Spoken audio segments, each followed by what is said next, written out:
Hey QLP family, I'm standing in my office, or what will be my office, and I want to give you an update on what's happening right now, but first I have a question for you.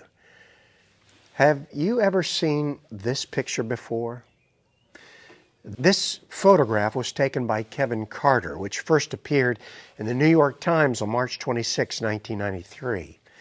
It's a photograph of a frail, famine-stricken boy, initially believed to be a girl, who had collapsed in the foreground with a hooded vulture eyeing him from nearby.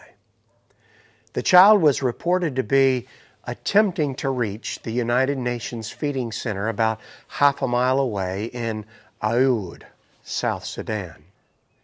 The picture won Kevin a Pulitzer Prize for feature photography, awarded in 1994. But many have wondered aloud, why didn't Kevin help the little guy? Why didn't he lend a helping hand instead of just taking a picture that made him famous? I don't know if these questions tormented Mr. Carter, but something sure did. For just 4 months after winning the prize, Kevin Carter committed suicide. Starving for literal food or for the peace that only God and His truth can bring into your life, both can cause death. That is why everyone needs to hear the gospel, to see the truths that set a soul free, to hear in their own language the three angels' messages, to have an I met God experience.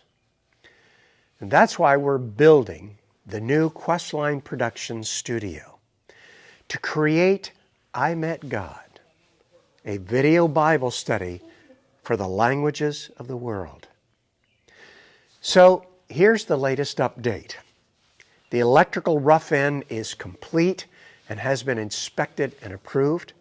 We'll be starting soon with the sound deadening insulation and then the drywall. We're waiting on God's financial support for the green screen and the tectum for the studio walls. And once those funds are in hand, we'll be able to move on to the next phase of the studio build-out. Thanks to everyone who's pulling together with us to bring the bread and water of life to a starving world.